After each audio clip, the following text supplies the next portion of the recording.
everybody. Welcome to Ashish Singh Lectures. I am Madiha Khan, your friend who is here to help you with the English language. तो आज की class में हम क्या करने वाले हैं? आज की क्लास में हम करने वाले हैं CGBSE का क्लास 12th का बोर्ड मॉडल पेपर 2023 हम सॉल्व करने वाले हैं. तो without further ado let's get started. तो पहले कुछ इंस्ट्रक्शंस है छोटे मोटे कि भाई पहले जो है कितने सेक्शन है इस पूरे जो तुम्हारा पेपर है उसमें कितने सेक्शन है. तो उसमें 3 सेक्शन होंगे. 3 सेक्शन में पहला रीडिंग सेक्शन होगा 20 मार्क्स का, राइटिंग सेक्शन होगा 30 मार्क्स का और लिटरेचर टेक्स्ट बुक सेक्शन होता है तुम्हारा 30 मार्क्स का. तो हम इसमें जो है रीडिंग और राइटिंग वाला जो सेक्शन है वो करने वाले हैं आज. ठीक है, उसका कैसा पैटर्न आता है वो मैं तुम्हें बताऊंगी. लिटरेचर सेक्शन हम इसलिए नहीं कर रहे हैं क्योंकि मैं तुम्हें already important question and answers वगैरह सब करा चुकी हूँ. ठीक है, इसलिए हम जो है रीडिंग और राइटिंग सेक्शन ही देखेंगे. क्लियर? और सारे क्वेश्चन जो तुम्हारे कंपलसरी है, सिर्फ जो और वाला कोई क्वेश्चन है उसमें से कोई एक अटेम्प्ट करना है या फिर तुम्हें जो भी उसके बारे में दिया हुआ है कि भाई इस हिसाब से तुम्हें करना है कि भाई 3 क्वेश्चन है उसमें से 2 करने, तो वो उस हिसाब से करना है. क्लियर हो गया? अब देखो तुम्हारा पहला है reading comprehension. Read the passage given below and answer the question that follow. तो तुम्हारे पास पैसेज है उसे पढ़ना और उसके आधार पर जो भी क्वेश्चन एंड आंसर्स हैं वो करने. तो पैसेज पढ़ लेते हैं पहले. The role friends play in our life has become significantly greater than any other time in our history. Today, many of us live and work at great distance from where we were born or grew up and are separated from our original families. तो यहाँ पे क्या बात हो रही है कि भाई जो दोस्त है ना, आज के टाइम में दोस्तों की वैल्यू इतनी ज़्यादा हो गई है ना. हमारे लिए दोस्त कितने इंपॉर्टेंट है हमारे, तो इतनी ज़्यादा हो गई. क्यों हो गई? क्योंकि अभी का जो टाइम है उसमें हम हमारी जो फैमिलीज़ हैं उनसे दूर हो जाते हैं. हमारा जो ओरिजिनल जहाँ हम पैदा हुए उस जगह से हम दूर हो जाते हैं. क्यों? क्योंकि हम पढ़ने लिखने के लिए, आगे सक्सेसफुल होने के लिए बाहर चले जाते हैं, है ना. या फिर एक शहर से दूसरे शहर भी अगर हम चले जाते हैं तो वहाँ पे आपका सपोर्ट कौन होता है? आपके फ्रेंड्स. तो आपके फ्रेंड्स क्या हो गए, आपके लिए बहुत ज़्यादा इंपॉर्टेंट होते जाते हैं. The pain we feel when we are away from our families can be significant. The happiness of individuals relies on friendships which form a necessary human connection. It is perfectly normal to need and want friends, and depression is more prevalent among those who lack friends. ठीक है, दर्द होता है, बुरा भी लगता है कि फैमिली से इतना दूर जाने पड़ रहा है, लेकिन हमारे जो फ्रेंड्स हैं वो चीज़ भी पूरी कर देते हैं. और ये भी देखा गया है कि भाई ऐसे लोग जो बाहर रहते हैं और जिनके फ्रेंड्स नहीं होते ज़्यादा, वो डिप्रेशन में भी चले जाते हैं. They lack the intimacy and richness. Friends reflect similar values to us, yet these values are often different from the ones we grew up with. They are the values we created for ourselves in our adult lives. Communication skills are fundamental in all friendship. The more friends and acquaintances one has, the greater are one's communication skills. तो यहाँ पे क्या बात हो रही है कि भाई कम्युनिकेशन स्किल भी बहुत ज़रूरी है, चाहे दोस्ती हो चाहे कोई भी रिलेशनशिप हो. कम्युनिकेशन बहुत इंपॉर्टेंट है ना. और क्या होता है कि भाई जितने ज़्यादा फ्रेंड्स होते हैं, जितना आपका बड़ा फ्रेंड सर्कल होता है, उतना ज़्यादा आपकी अच्छी कम्युनिकेशन स्किल्स होती हैं, डेवलप होती हैं. ठीक है, some call these peoples skill like watering a plant. We grow our friendship and all our relationships by nurturing them. Friendships need the same attention as other relationships if they are to continue. These relationships can be delightfully non-judgmental, supportive, understanding and fun. ठीक है, हर relationship को आपको nurture करना पड़ता है, develop करना पड़ता है. अगर आपको अपनी फ्रेंडशिप या कोई भी दूसरा एनी अदर आपका कोई भी रिलेशनशिप है उसको कंटिन्यू रखना है तो आपको अटेंशन भी देनी पड़ती है. वैसे ही अपने फ्रेंड्स को भी अटेंशन देनी पड़ती है. क्यों? क्योंकि देखो क्या होता है, आपका फ्रेंडशिप में क्या है, ये रिलेशनशिप जो होते हैं नॉन जजमेंटल होते हैं. एक बार को आपके घर वाले भी आपको जज कर देते हैं, कोई दूसरा रिलेशनशिप है वो पर्सन भी आपको जज कर देता है, बट योर फ्रेंड्स वो कभी आपको जज नहीं करते हैं, है ना. आप उनसे हर बात कर सकते हो बिना झिझक के. तो ये क्या है, नॉन जजमेंटल होती है दोस्ती, है ना. अंडरस्टैंडिंग और फन, मस्ती भी बहुत होती है. Sometimes a friendship can bring out the positive side that you never show in any other relationship. Friends क्या करते हैं, फ्रेंड्स अगर अच्छे होते हैं ना, देखो अच्छी कंपनी की बात हो रही है यहाँ, बैड कंपनी की बात नहीं कर रही मैं. आपके जो फ्रेंड्स हैं वो अच्छे होंगे तो आपकी लाइफ में जो है पॉजिटिव चीज़ें होंगी और वो आपको रास्ता भी दिखाएंगे, एडवाइस भी देते हैं अच्छी. This may be because the pressure of playing a role, daughters, partner, or a child is removed. With a friend, you are to be yourself and free to change. Of course, you are free to do this in all other relationships as well, but in friendships, you get to have lots of rehearsals and discussion about changes as you experience them. It is an unconditional experience where you receive as much as you give. ठीक है, क्या होता है अगर आप जैसे दूसरा कोई रिलेशनशिप की बात करो जहाँ पे आप कोई डॉटर हो या कोई वाइफ हो या आप कोई पार्टनर हो, हस्बैंड हो, जो भी हो, तो वहां पे एक बार को ऐसा हो जाता है कि आप हिचकिचा जाते हो, आप चीजें नहीं रख पाते। बट फ्रेंडशिप, फ्रेंडशिप में क्या होता है, फ्रेंडशिप में मतलब आप बिल्कुल फ्री हो, है ना, आप बिल्कुल फ्री हो। मैं ऐसा नहीं कह रही कि रिलेशनशिप में आप फ्री नहीं हो, बट क्या बोलते हैं, जैसे कहीं-कहीं केसेस ऐसे होते हैं जहाँ पे लोग फ्री नहीं होते। But friendship, friendship is just about fun, है ना? फ्रेंडशिप क्या है? दोस्ती क्या है? मस्ती है, मज़ाक है, नॉन जजमेंटल थॉट्स हैं और ये सारी चीज़ें हैं। तो यहाँ पे वही बात तुम्हें कही गई है। You can explain yourself to a friend openly without the fear of hurting a family member. How do friendship grow? The answer is simple: by revealing yourself, being attentive, remembering what is most important to your friend, and asking them about it, putting yourself in their position, showing empathy, seeing the world through the eyes of your friend. You will understand the value of friendship. आप friendship अपनी कैसे अच्छी करते हो, कैसे आपकी friendship जो है मजबूत होती जाती है, कैसे होती जाती है भाई, आप जो है उसकी बातें समझते हो, आपके फ्रेंड्स को क्या नीड है आप जानते हो, वाइस वर्सा, है ना? दोनों तरफ से होता है, ऐसा नहीं कि एक तरफ से, दोनों तरफ से दोस्ती होती है तो दोनों तरफ से एफर्ट्स लगाने पड़ते हैं, अटेंशन देनी पड़ती है, हर चीज करनी पड़ती है, तब जाके एक दोस्ती जो है पक्की होती है। All the mean learning to accept a person from a completely different family to your own, or perhaps someone from a completely different cultural background. This is the way we learn tolerance. In turn, we gain tolerance and acceptance for our differences. अब आपके friends जो हैं वो किसी भी background से हो सकते हैं, किसी भी रिलीजन से हो सकते हैं, किसी भी कल्चर से हो सकते हैं, लेकिन आप उन्हें कैसे अपनाते हो? अपने एक फैमिली मेंबर की तरह, है ना? आपके बेस्ट फ्रेंड्स क्या होते हैं? आपके फैमिली मेंबर्स होते हैं, है ना? या फिर उनसे ज़्यादा भी हो जाते हैं, जहाँ पे आप अपनी हर बात शेयर कर सकते हो ओपनली, और यहाँ पे आपको सीखने को भी मिलता है दूसरा कल्चर, टॉलरेंस, कि भाई किस तरीके से क्या है, क्या नहीं है, हर चीज़ आप जो है सीखते हो, क्योंकि आपको आपकी फ्रेंड्स की बात इतनी बुरी नहीं लगती। आप बोलते हो चलो जाने दो। तो आप ये सारी चीज़ें भी सीखते हो। Friendships are made by being considerate, which means all the communication skills come into play. Active listening skill, question skill, negotiation skill, reflective contact skill, content skill, reflecting emotion skill and editing yourself. अब क्या होता है यहाँ पे आपकी जो skills है वो काम आती है, कैसे कि भाई आप जो ऐसा नहीं कि आपका दोस्त किसी प्रॉब्लम में, आप वो आपसे कोई बात कर रहा है आप इग्नोर कर रहे हो, ठीक है, आपको सुनना है, अगर आप नहीं सुनोगे तो वो आपको बताना बंद कर देगा, और ऐसे ही अगर आपके साथ आपका फ्रेंड करेगा तो आप भी उसे बताना बंद कर दोगे। तो ये जो सारी स्किल्स है ना ये यहाँ काम आती हैं कि भाई अपने दोस्त की बात सुनो, उसको एडवाइस दो, उसकी प्रॉब्लम को समझो, खुद उसकी जगह पे रहकर देखो। तो यहाँ पे ये सारी बात हो रही है। They also allow you to practise skills in dealing with personal boundaries by looking after yourself as well as your friend. They help you develop resilience in relation to the wider social world beyond your family. ठीक है, अब इसके question and answers देखते हैं। On the basis of your reading of the above passage answer the following questions by choosing the right options. तुम्हें 3 options दिए जाएंगे, उसमें से तुम्हें कोई एक लगाना है, बहुत ईजी है ना? तो यहाँ पे communication skills are also known as, क्या है? अभी हमने क्या पढ़ा था यहाँ पे point? Some call these peoples skill, है ना? तो कम्युनिकेशन स्किल क्या है? पीपल्स स्किल है। सेकंड है play a significant role in life nowadays, क्या चीज? Friends. Dash in your sorry in dash you receive as much as you give, किस में? हम फ्रेंडशिप की बात कर रहे हैं तो हम फ्रेंडशिप में ही देखेंगे। Reflecting emotion skills is one of the elements of the, किसकी है reflecting emotion skills? Communication skill की है ना? We feel pain when we are away from our, किससे अवे होने की वजह से, दूर होने की वजह से हमें पेन फील होता है? हमारी फैमिली। तो फैमिली क्लियर। इस तरीके से तुमने 5 क्वेश्चन किए, यहाँ तुम्हारे 5 मार्क्स आ गए। अब इसी पैसेज के अकॉर्डिंग तुम्हें क्या करना है? फिल इन द ब्लैंक्स करने हैं, ठीक है? ये कितने? 7 मार्क्स के, मतलब 1 मार्क्स ईच है ये भी। यहाँ पे तुम्हें दिए हुए words opportunity, depression, acquaintance, nurturing, fundamental, vital और एवरीथिंग। फ्रेंड्स प्ले आ, फ्रेंड्स क्या रोल प्ले करते हैं हमारी लाइफ में? इम्पॉर्टेंट, और इम्पॉर्टेंट क्या होता है यहाँ पर? वाइटल। ठीक है, तो यहाँ लिखा हमने वाइटल।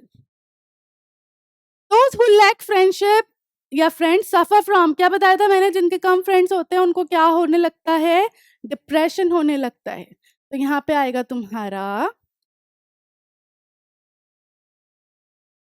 डिप्रेशन, ठीक है? ये हो गया 1, ये हो गया तुम्हारा 2। One can can share dash to a friend but not with any other relationship?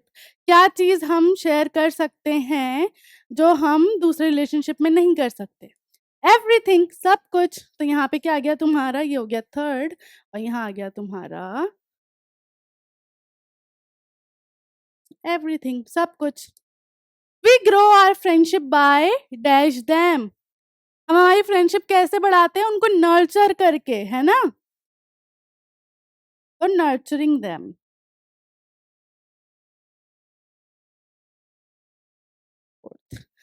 The word dash is used in passage in place of basic. Basic, basic क्या होता है? बिल्कुल जो आपकी बुनियाद बन रही है, तो आप इसको क्या बोल सकते हो? फंडामेंटल। फिफ्थ क्या हो जाएगा आपका? Fundamental.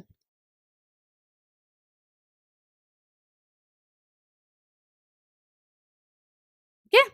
The word dash is use in passage in place of chance. Chance क्या होता है? कोई अपॉर्चुनिटी आना आपके पास, है ना? तो आपने लिखा है यहाँ पर अपॉर्चुनिटी।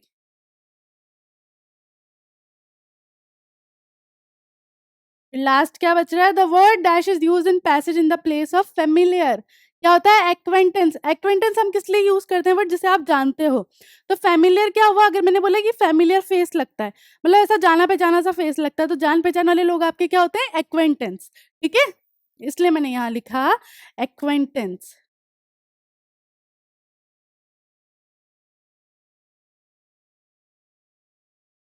क्लियर हो गया? क्लियर हो गया यहाँ पे आपको ये? चलो नेक्स्ट। अब वापस से एक और पैसेज है, इसको पढ़ना है हमें। Effective speaking depends on effective listening. It takes energy to concentrate on hearing and to concentrate on understanding what has been heard. Incompetent listeners fail in a number of ways. ठीक है?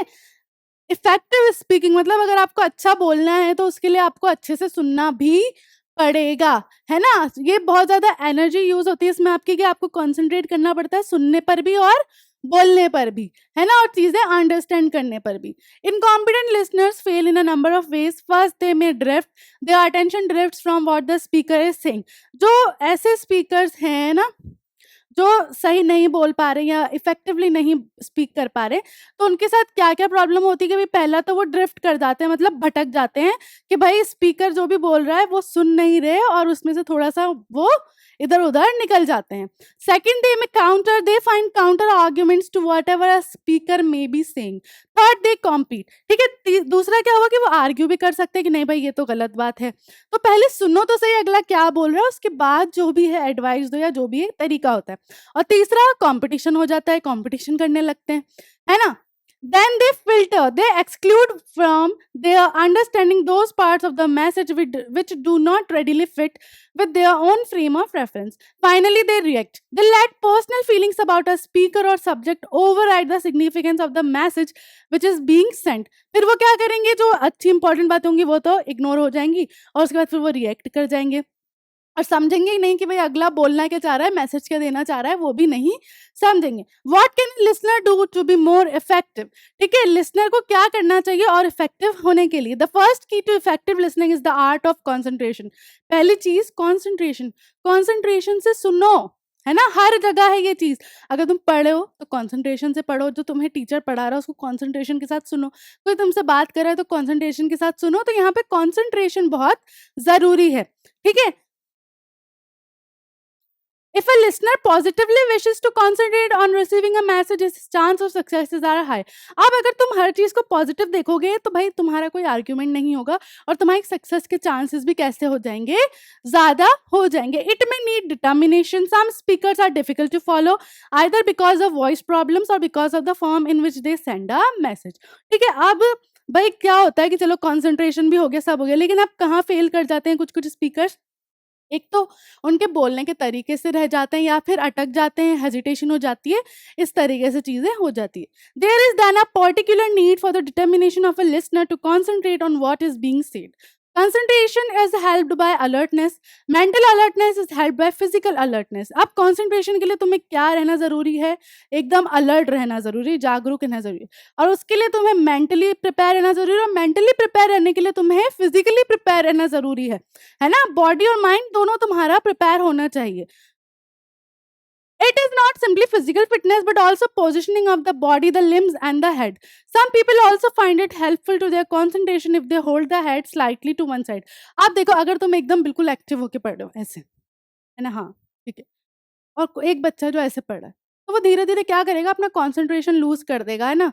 या तो उसे नींद आ जाएगी या वो कहीं और ही दुनिया में चले जाएगा। तो आपका पोस्चर भी बहुत मैटर करता है कि आप एकदम एक्टिव होके बैठो, अलर्ट होके रहो, तो आप अच्छे से कंसंट्रेट करोगे। One useful way for achieving this is intensive note taking by trying to capture the critical headings and sub-headings the speaker is referring to. तो इसका एक अच्छा तरीका क्या है कि नोट्स बनाओ। नोट मेकिंग मैंने सिखाई है तुम्हें, और यहाँ पे देखो नोट मेकिंग ही आने वाली है आगे।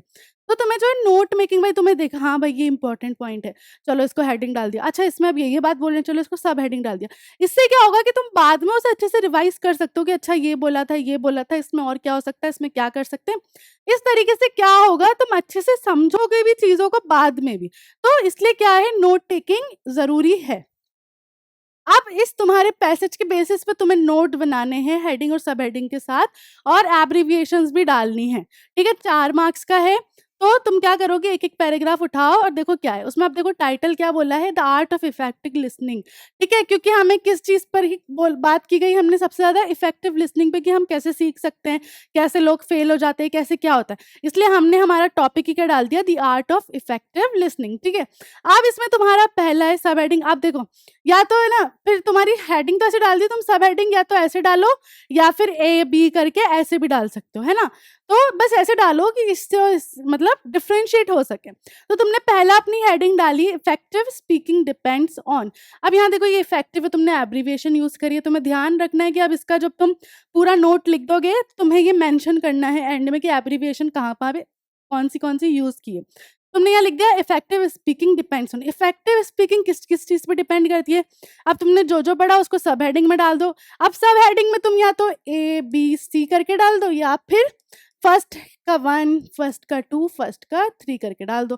दोनों तरीके से डाल सकते हो, बट दोनों में से कोई एक तरीका इस्तेमाल करना है। ठीक है, आप किस किस चीजें भी थी, एक तो इफेक्टिव लिसनिंग जरूरी है, कॉन्सेंट्रेशन ऑन लिसनिंग जरूरी है, कॉन्सेंट्रेशन ऑन अंडरस्टैंडिंग जरूरी है। ठीक है, देख लो पहला वाला पैराग्राफ हमने उठाया है यहाँ से, पहले वाली चीज हमने ली है यहाँ से। ठीक है, effective speaking depends on effective listening, concentration on hearing, concentration on understanding. ठीक है, यही वाले पॉइंट्स मैंने वहां डाल दिए। तो यहाँ पे मुझे यहाँ क्लियर हो गया कि भाई किस किस चीज पे डिपेंड करती है। अब दूसरा था कि भाई क्या क्या रीजन थे कि इनकॉम्पिटेंट लिसनर्स जो है वो फेल होते हैं, क्योंकि होता है उनका अटेंशन ड्रिफ्ट हो जाता है। ठीक है, काउंटर आर्ग्यूमेंट्स, या फिर कंपीट करने लगते हैं, और फिर फिल्टर, और फिर रिएक्ट, है ना। इस तरीके से 2.4 यहाँ डाल देना, या फिर इसको 2 है तो फिर वापस कैसे डाल सकते हो, ए बी सी डी, है ना, इस तरीके से डाल दिया। फिर लास्ट वाले पैराग्राफ में था कि हम कैसे अच्छे लिसनर बन सकते हैं। तो उसके लिए कंसंट्रेशन होना चाहिए, जो भी मैसेज है उस पे मेंटल अलर्टनेस होनी चाहिए, फिजिकल अलर्टनेस होनी चाहिए। फिजिकल अलर्टनेस में भी क्या था, पोजिशनिंग ऑफ द बॉडी होनी चाहिए। ठीक है, नोट टेकिंग एड होना चाहिए, ठीक है, जो हेल्प करता है वो होना चाहिए। आप ठीक है, ये तुमने बता दिया पूरा जो भी पैराग्राफ था, उसको डिवाइड करा 3 पार्ट में, उसमें से जो तुम्हें अच्छी हेडिंग लगी वो निकाली तुमने, और उसके जो पार्ट्स थे वो डाल दिए। इस तरीके से तुम नोट मेकिंग करते हो। अब यहाँ पे जो जो एब्रीविएशन यूज किए वो लिखी तुमने कि भाई यहाँ छोटा छोटा हमने ये सब लिखा था, अब इसकी फुल फॉर्म लिख दो, तो भाई जो तुम्हारा पढ़ेगा उसे भी समझ आ जाएगा कि हाँ भाई ये वाले वर्ड्स जो हैं ऐसे छोटे फॉर्म में यूज किए गए हैं। बस इस तरीके से तुम नोट मेकिंग करते हो। अब नोट मेकिंग के बाद इसी पैसेज के बेसिस पे तुम्हें समरी लिखनी, मतलब उस पैसेज को तुम्हें छोटा करके लिखना है। ठीक है, टाइटल दे दिया तुमने। देखो जब भी समरी आए, तुम्हें बोला जाए कि भाई जो भी पैसेज था उसकी समरी लिखनी है, तो पहले उसका टाइटल देना, और टाइटल वही नोट मेकिंग वाला दे दिया। Summary, effective speaking and effective listening are 2 sides of the same coin, both equally important. क्योंकि हमने देखा इफेक्टिव स्पीकिंग भी कब कर सकते हो, जब इफेक्टिवली सुनोगे, और इफेक्टिवली सुनोगे कब, जब इफेक्टिवली बात करोगे, है ना। तो दोनों ही क्या है, एक सिक्के के 2 पहलू हैं, दोनों ही इंपॉर्टेंट है। और एक इनकॉम्पिटेंट लिसनर जो है वो हमेशा फेल करेगा कहाँ, अब वो चीजें लिख दो, ड्रिफ्ट करेगा, ठीक है, कंपीट करेगा, फिल्टर करेगा, है ना, जो भी है ये बात। फिर एक अच्छा लिसनर बनने के लिए कंसंट्रेशन जरूरी है, फिर मेंटल और फिजिकल अलर्टनेस जरूरी है। ठीक है, इंपॉर्टेंस बता दो अब नोट टेकिंग की, और पोस्चर की इग्नोर नहीं की जा सकती। ये सारे जो है इफेक्टिव लिसनिंग स्किल्स हैं, ठीक है, जो पॉजिटिव फीचर्स में स्पीकर को दिखाए जाते हैं, ठीक है। और उसके बाद क्या है, इम्पैक्ट जो है उनका सिर्फ लिसनर को नहीं स्पीकर पे भी पड़ता है ना। तो इस तरीके से तुमने जो भी नोट्स बनाए उसको तुमने एक समरी में कन्वर्ट कर दिया। इस तरीके से तुम समरी करते हो, है ना। और यहाँ पे तुम्हारे जो है पूरे 20 मार्क्स आ जाते हैं। सिर्फ 2 ही पैसेज थे, 2 ही पैसेज के बेसिस पे सारे क्वेश्चन आंसर्स करके तुम 20 मार्क्स तो यूं ही ले आओगे, ठीक है भाई। अब आता है हमारा राइटिंग सेक्शन। अब राइटिंग सेक्शन में क्या है, तुम्हारा पहला क्वेश्चन, तुम कौन हो, सोनल वर्मा हो, कल्चरल सेक्रेटरी हो, नाम दे दिया, डेजिग्नेशन दे दिया, स्कूल नहीं दिया, अपनी मर्जी से डाल देना, अपना स्कूल का नाम डाल देना। फिर तुम्हें वो भी दे दिया, topic inter class singing competition है एनुअल डे पे, ठीक है। तुम्हें क्या करना है, नोटिस लिखना है कि भाई जो स्टूडेंट हैं जिन्हें भी पार्टिसिपेट करना है वो बता दो। तुम्हें हर चीज दे दी है यहाँ पे। अब नोटिस का फॉर्मेट मैंने तुम्हें बताया है, नोटिस जो है हमेशा बॉक्स में आता है, बॉक्स में लिखना है। सबसे ऊपर पहले नोटिस आएगा, नोटिस कैपिटल लेटर्स में, स्कूल का नाम कैपिटल लेटर में, लेफ्ट साइड पे तुम्हारी डेट आती है, फिर उसके बाद तुम्हारा बीच में वापस से कैपिटल लेटर्स में जो तुम जिस बारे में नोटिस डाल रहे हो वो टॉपिक आ जाता है, इंटर क्लास सिंगिंग कॉम्पिटिशन। फिर नोटिस स्टार्ट करो तो this is to inform the student of class 1 to 12th that our school is organised inter class singing competition. जो भी यहाँ डेट डाल रहे हो उससे 10-15 दिन आगे की डेट डालोगे। जैसे मैंने यहाँ 5 डाली तो मैंने यहाँ पे 10 दिन आगे डाल दी, 14 March as a part of annual day celebration. ये पूरा का पूरा तुमने उठा के डाल दिया कि भाई ये रहा organiser inter school competition as a part of annual day celebration, है ना। अब यहाँ योर लिखा है, तुम यहाँ पे आर करके डालोगे, ठीक है। The competition will start. अब यहाँ पे कोई तुम्हें दी भी नहीं है, अपनी मर्जी से डाल दो कि कॉम्पिटिशन जो है 8 बजे शुरू हो जाएगा, 1 बजे खत्म हो जाएगा, और पार्टिसिपेशन ऑप्शनल है, चाहो तो करो, नहीं करना तो मत करो, ठीक है। एंट्री फी फ्री है, ठीक है। ये वाली लाइन नहीं डालनी, मत डालो, ठीक है। ये यहाँ पे कोई स्कूल में बोलता नहीं कि एंट्री कराओ, है ना, कोई फी नहीं लगती है, ठीक है, मत डालो। वेन्यू जो है तुम्हारी क्लासेस में ही है, विनर्स जो भी होंगे उन्हें एक प्राइज मिलेगा और चांस मिलेगा गाने का एनुअल डे पे। ये लाइन जरूर डाल देना। Participation of every student is requested, मतलब आप यहाँ रिक्वेस्ट कर रहे हो, मैंडेटरी नहीं बोल रहे हो कि करना ही, आपके ऊपर है आपको करना है या नहीं करना, ठीक है। ये लाइन भी अगर नहीं डालनी मत डालो। लो भाई ये भी हटा देती हूँ। Interested student can contact the undersigned for more details. अब हमेशा याद रखना ये अंडरसाइंड वाली लाइन जरूर डालनी है जब भी नोटिस कर रहे हो, ठीक है। इंटरेस्टेड स्टूडेंट्स, अगर कोई पब्लिक नोटिस है तो people can contact the undersigned for more details. Undersigned में किसका नाम आएगा, जो तुम्हें दिया हुआ है, और तुम्हारा डेजिग्नेशन कल्चरल सेक्रेटरी। इस तरीके से तुम एक नोटिस बनाते हो, ठीक है। और नोटिस ज्यादा बड़ा नहीं लिखते हैं हम, तो इतना मोर देन इनफ है। यहाँ तुमने तुम्हारे जो है 4 मार्क्स सिक्योर कर लिए, क्लियर। अगर तुम्हें नोटिस नहीं करना है तो तुम्हारे पास सेकंड ऑप्शन है कि भाई वाइल ट्रेवलिंग होम बाय बस you left your handbag in it, prepare a classified advertisement in about 50 words, ठीक है। जब तुम घर ट्रैवल कर रहे थे बस से, ठीक है, तो तुमने क्या किया, तुम्हारा जो बैग था, पर्स तुम भूल आए, है ना। तो तुम्हें एक एडवर्टीजमेंट देना है, किसका, लॉस्ट का। अब तुम कुछ खो आए हो तो हमेशा एडवर्टीजमेंट कैसा आएगा तुम्हारा, लॉस्ट वाला। एडवर्टीजमेंट भी बॉक्स में आता है, लॉस्ट लिखा, लॉस्ट क्या था, लेडीज हैंडबैग, ठीक है। कब भाई, एक दिन पहले की बात होगी तो यस्टरडे, जो भी तुम्हारी मर्जी डेट डालो, जो भी तुम्हारी मर्जी टाइम डालो, ठीक है। वाइल ट्रैवलिंग ऑन बस, नंबर तुम्हारी मर्जी से डालना, रनिंग बिटवीन, एड्रेस तुम्हारी मर्जी से डालना कि भाई कहाँ से कहाँ चल रही थी, तुम्हारे ऊपर है। I had lost my hand bag, lady bird brand, ठीक है। यहाँ पे तुमने बता दिया भाई अब हैंडबैग खोया है तो उसकी तुम क्या बताओगे, कैरेक्टरिस्टिक्स, विशेषता बताओगे। जैसे अगर भाई कोई ब्रांड का है वो बता दिया, कलर बता दोगे, उसके अंदर क्या है, उसके अंदर हो सकता है कोई तुम्हारा आधार कार्ड हो या कुछ हो जिससे तुम्हें कांटेक्ट किया जा सके, तो वो डिटेल्स तुम्हारे ऊपर है, तुम डालोगे। देखो यहाँ पे जैसे मैंने ब्रांड डाल दिया, बीच और पीच कलर का था, डायमेंशन बता दिया कि भाई इतना बड़ा था, इतना था, ठीक है। और 3 कंपार्टमेंट है। ये वाली लाइन अगर तुम्हें डालनी है तो ठीक है, वरना कोई इतना ये वाली लाइन डालने की जरूरत नहीं है। बैग में इंपॉर्टेंट डॉक्यूमेंट्स है, जैसे ड्राइविंग लाइसेंस है, आधार कार्ड है, वोटर्स आईडी है, headphone, pen card, some cash and other important thing if found please contact, ठीक है। तुमने बोल दिया भाई ये जो भी है यहाँ रहती है, और तुमने अपना नंबर दे दिया, ठीक है। और जो भी बैग ला के देगा उसे रिवॉर्ड मिलेगा। जब भी लास्ट में कुछ होता है तो तुम्हें रिवॉर्ड डालते हैं अब ना। तो इस तरीके से तुम अपनी मर्जी से एक छोटा सा, इससे भी छोटा, तुम इससे भी छोटा एडवर्टीजमेंट बना सकते हो, क्लियर। तो तुम्हारे ऊपर डिपेंड कर रहा है, अगर तुम्हें कोई भी विशेषता नहीं दी है तो तुम अपने हिसाब से विशेषता डाल सकते हो, टाइम प्लेस जो भी है तुम अपने हिसाब से डाल सकते हो, कोई भी उसके मार्क्स नहीं कट करेगा, बस फॉर्मेट का और बॉक्स का ध्यान रखना है, क्लियर। इस तरीके से तुम एक एडवर्टीजमेंट कर लेते हो। है you are Ravi, write a letter to your friend Ashok inviting him on the inauguration ceremony of your house. तुम कौन हो? रवि। तुम्हारा दोस्त कौन है? रिसीवर कौन है? अशोक। क्यों इनवाइट करना है? अपने घर का उद्घाटन करने के लिए।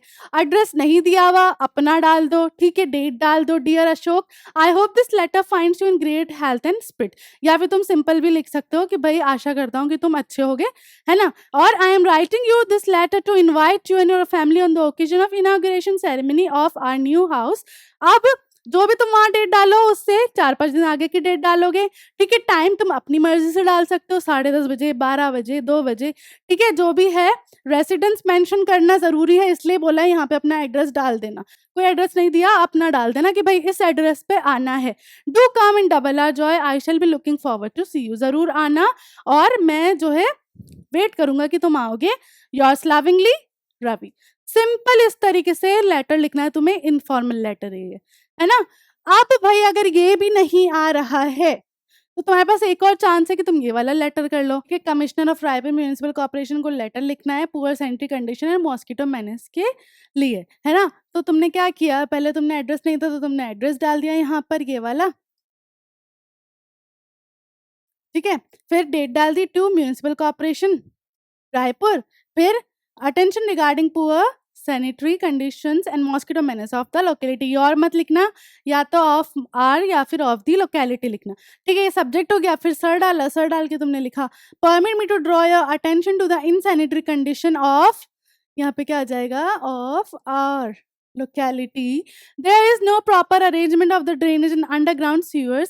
As a result of this, the water collects in small parts and has become a breeding place for mosquitoes. तो यहाँ पे क्या बात हो रही है कि भाई मुझे जो है परमिशन दो कि मैं आपकी जो अटेंशन है, आपका जो ध्यान है, हमारी जो लोकेलिटी की कंडीशन है उस पर ले जा सकूं, क्योंकि वहाँ पर कोई भी जो है अच्छी सुविधा नहीं है नाली वगैरह की कि पानी बाहर आ सके, जिसकी वजह से पानी जो है छोटे छोटे गड्ढों में, होल्स में जमा हो जाता है और उसकी वजह से क्या हो रहा है, वहां पर मच्छर पनप रहे हैं। The place has become malarious and the health of the people of this locality has been adversely affected. During rainy season, the people have to walk in knee-deep, dirty and filthy water. The health officer of one zone was personally contacted by the people, but no fruitful result was achieved. ठीक है, वहाँ पे जो है malaria फैल रहा है और हेल्थ जो है लोगों की अब उस पर भी अफेक्ट पड़ रहा है, ठीक है। जब बारिश का मौसम होता है तो बहुत पानी इकट्ठा हो जाता है, जिसकी वजह से लोगों को गंदे पानी में होकर जाना पड़ता है। और उसके अलावा क्या होता है, उसके अलावा क्या होता है कि भाई जो है एक ऑफिसर को भी बोला था और वो आए, लेकिन उसका भी कोई रिजल्ट नहीं निकला। The colony has become a mini hell in capital. The people have been leading a very miserable life. If this state of condition continues, the inhabitants of the locality will fall a victim of epidemic disease. Colony में जो है ऐसा मतलब बिल्कुल नर्क वाला माहौल हो गया है। लोग जो है अब उन पे धीरे धीरे जो है अफेक्ट होने लगा है, और अगर इसी चीज को रोका नहीं गया, ऐसे कंटिन्यू रही तो जो है बहुत ज़्यादा लोग जो है एपिडेमिक डिजीज़ेज़ का शिकार होने लगेंगे। The higher authorities should take immediate steps and final out a suitable solution of this problem and save the people from the clutches of death. Your faithfully Mohan. ठीक है, अब यहाँ पे क्या बोला उसने कि भाई जो लोग हैं जिनकी ड्यूटी है ये करना काम, उनको जो है जल्दी से जल्दी एक्शन लेना चाहिए और लोगों को जो है मौत की पकड़ से बचाना चाहिए। और योर्स फेथफुली लिखोगे स्पेस डाल के और मोहन, बस इस तरीके से दोनों में से जो आ जाए वो करना है। फिर है तुम्हें 3 टॉपिक दिए हैं, तीनों में से कोई एक पर आर्टिकल लिखना, आर्टिकल राइटिंग भी सिखाया हुआ है, तीनों में से कोई एक करना है, 10 मार्क्स आ जाएंगे तुम्हारे। पहला है how to control over population. तो जब भी हम आर्टिकल लिखते हैं पहले टॉपिक डालोगे, फिर तुम्हारा नेम डालोगे बाय लाइन के साथ।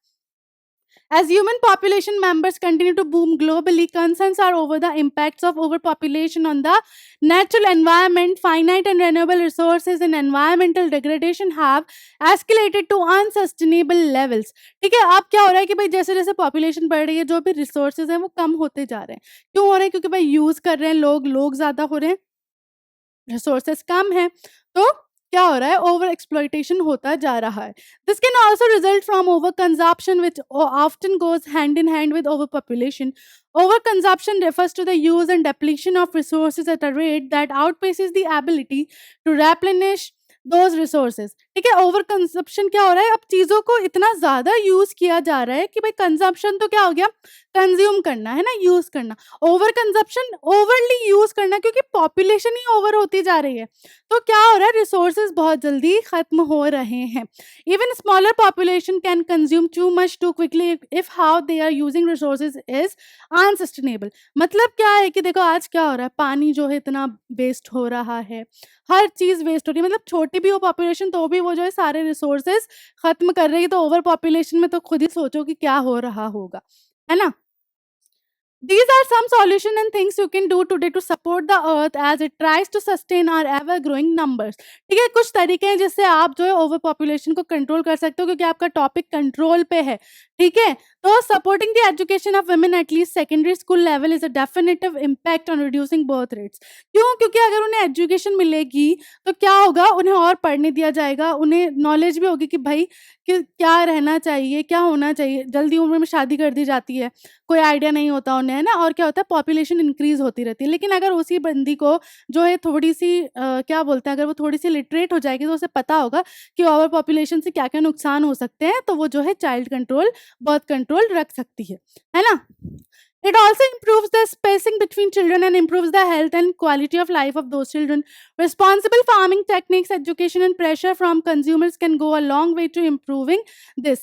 However, if we want to keep producing enough food for a booming population, we need to start thinking differently about food pro- food production. आप दूसरा क्या कर सकते हो, आपके भाई जो फार्मिंग टेक्निक्स है उन्हें और एडवांस करो, जिससे फूड जो है उसका प्रोडक्शन थोड़ा और बढ़े, ताकि जो थोड़ा जो ओवर पॉपुलेशन हुआ है उसको भी, मतलब जो भी लोग हैं वो खा सके, उनके पास रिसोर्सेज अवेलेबल हो।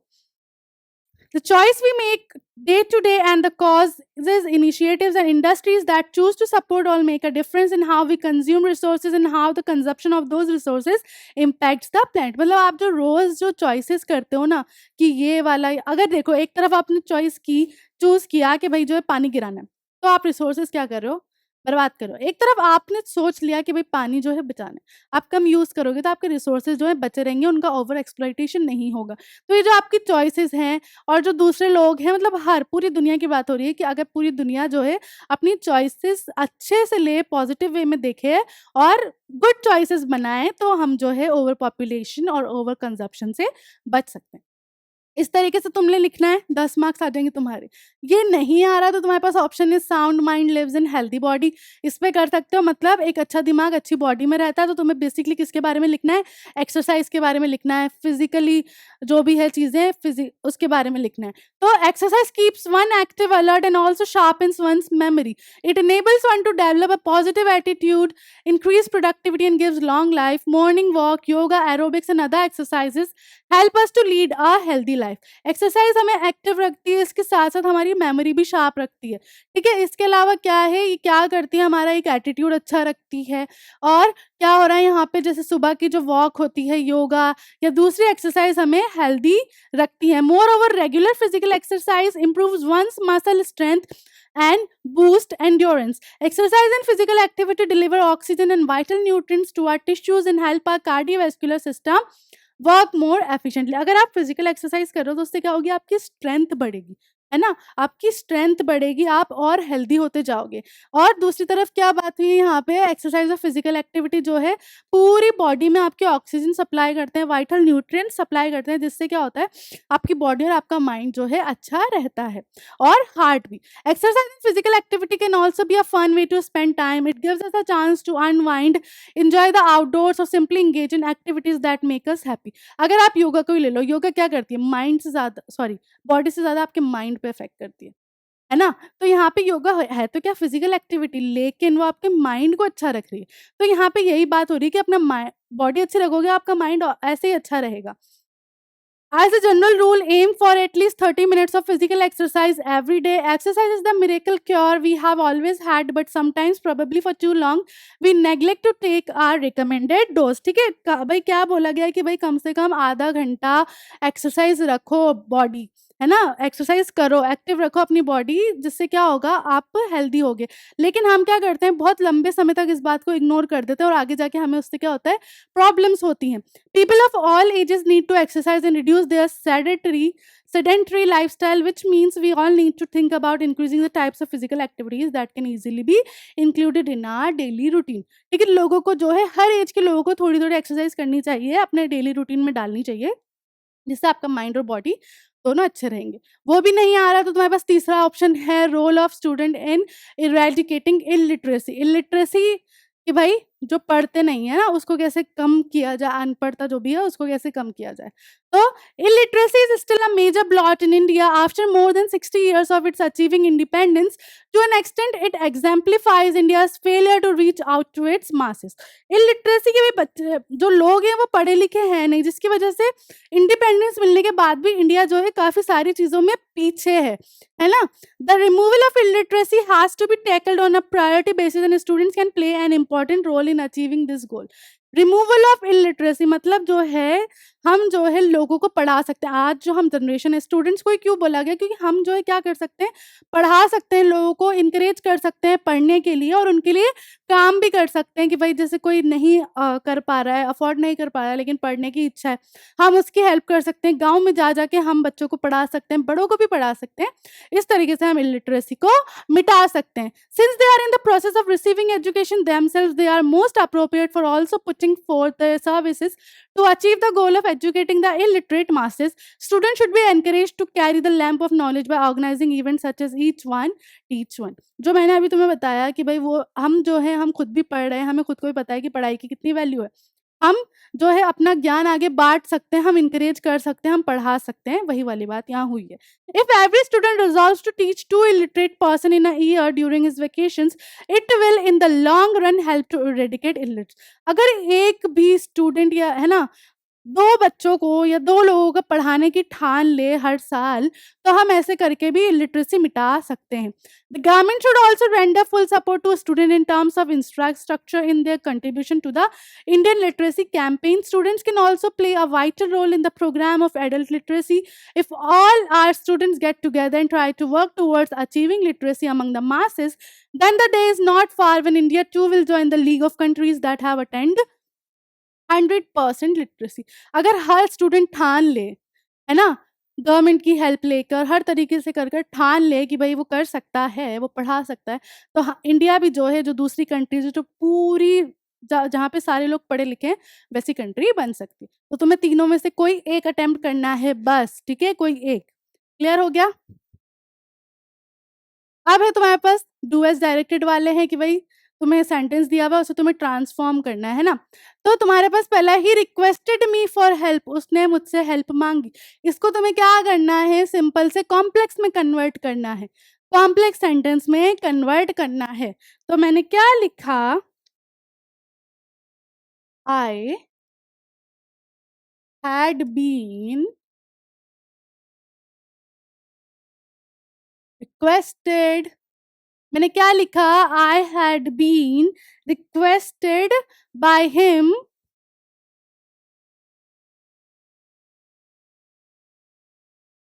To help. इस तरीके से तुमने क्या किया, सिंपल को कॉम्प्लेक्स में चेंज कर दिया। पहले मैंने क्या बोला कि भाई उसने मुझसे रिक्वेस्ट की हेल्प करने की। अब मैंने क्या बोला कि भाई मुझे जो है रिक्वेस्ट किया गया उसके द्वारा हेल्प करने के लिए। तो इस तरीके से तुमने क्या किया, कॉम्प्लेक्स कर दिया sentence. Unless you love all they will not love you, इस सेंटेंस को तुम्हें इफ से रिप्लेस करना है। अनलेस को कुछ नहीं करना, सिंपल अनलेस को रिप्लेस करके बस इफ लिख दो। ठीक है, if you love all they will not love you, अगर तुम सबको प्यार करोगे तुम्हें कोई प्यार नहीं करेगा। ठीक है, तो सिर्फ इफ लगाना है तुम्हें अनलेस हटाकर। ये अनलेस हट जाएगा यहाँ से और इफ लग जाएगा। The door is very high the baby can't reach it, सिर्फ सो और दैट लगाना है। ये वाला तो बहुत ईजी है।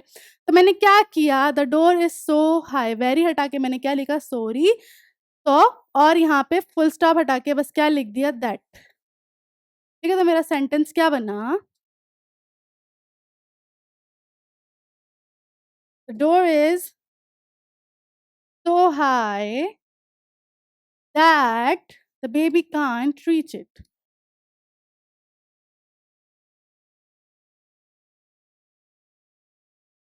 कांट क्या होता है? Can not reach it. इस तरीके से सेंटेंस बनाओगे।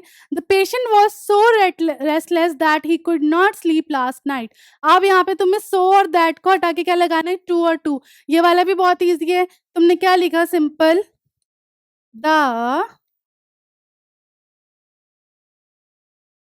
Patient was too, T double O too, restless. किस लिए था रेस्टलेस? सोने के लिए। तो मैंने क्या लिखा? Restless to sleep last night.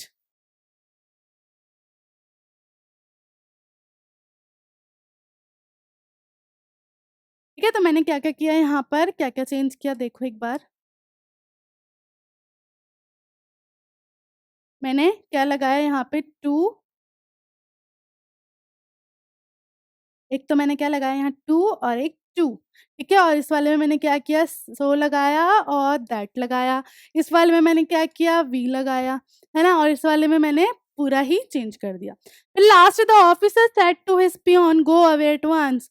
यहाँ पे चेंज करना है नरेशन, मतलब डायरेक्ट टू इनडायरेक्ट करना है। तो मेरा सेंटेंस क्या कह रहा है? Officer said to his peon. तो मैंने the officer said to his peon को क्या लिखा? टोल्ड। सेड टू को क्या लिख देते हैं हम? Told. The officer told his peon.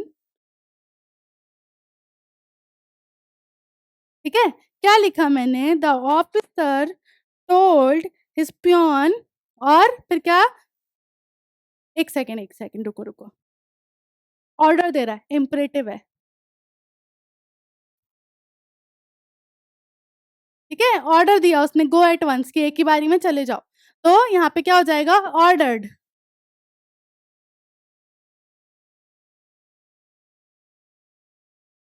Ordered his peon to go away at once. और जब भी ऑर्डर दिया जाता है तो हम साथ में टू इन्फिनेटिव यूज करते हैं।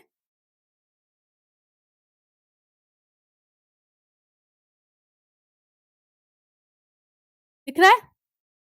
मैंने क्या लिखा? द ऑफिसर ऑर्डर्ड, क्योंकि देखो यहाँ पे ऑर्डर किया है कि भाई चले जाओ ना एक ही बारी में।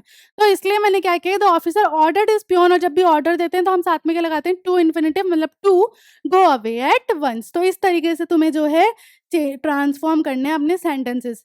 क्लियर हो गया? देख लो एक बार, आगे चलते हैं फिर। चलो next. Suresh said to his wife, did you give pocket money to your son?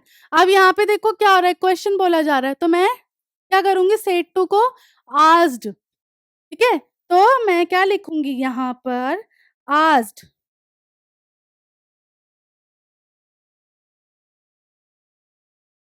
Suresh asked his wife that if she had, अब है क्या हो जाएगा?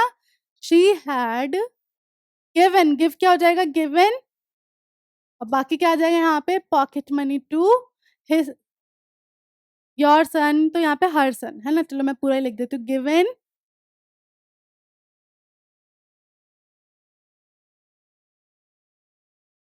पॉकेट मनी टू, क्योंकि वाइफ से पूछा इसलिए मैं क्या लिख रही हूँ? हर सन। ठीक है, इस तरीके से लिखोगे। The teacher said to the students the sun rises in the east. अब यहाँ पे देखो ये यूनिवर्सल ट्रूथ है ना। फैक्ट है, यूनिवर्सल ट्रूथ है, तो इसमें कुछ चेंज नहीं होगा। चेंज कहाँ होगा? सिर्फ यहाँ पर। तो यहाँ टीचर टोल्ड स्टूडेंट्स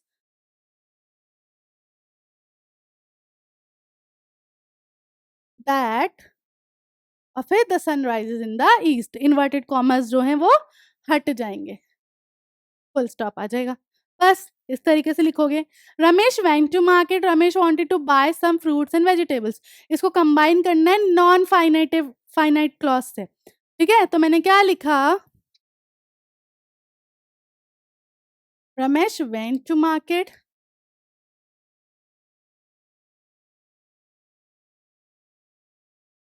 फिर टू बाय सम,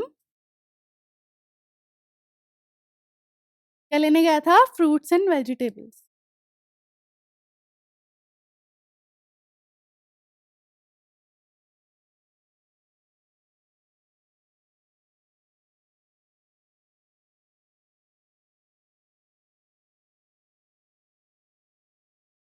है? फिर है तुम्हारे पास ओपन द डोर, इसकी वॉइस चेंज करनी है, तो जब भी हमें कुछ ऐसा बोलते हैं open the door, open the book, तो हम क्या लिखते हैं? Let the door be opened. Simple. Last है हू रोट दिस लेटर, ये लेटर किसने लिखा है? इसमें भी क्या करना है तुम्हें? वॉइस चेंज करनी है। तो मैंने क्या लिखा है यहाँ पर? यहाँ लिख रही हूँ मैं इसका, ठीक है? By whom was this letter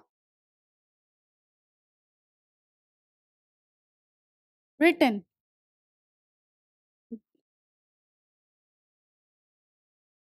और क्वेश्चन मार्क आएगा एज इट इज, ठीक है? तो इस तरीके से आप जो है वॉइसेस चेंज करते हो या आपका जो सेंटेंस है उसको ट्रांसफॉर्म करते हो, ठीक है? इसके बाद आपका जो लिटरेचर सेक्शन आता है वो हम नहीं कर रहे हैं, ठीक है? तो इसके साथ जो है हमारी क्लास यहाँ खत्म होती है। मिलते हैं नेक्स्ट क्लास में, तब तक के लिए this is Madiha Khan signing off right now. Bye bye, have a nice day.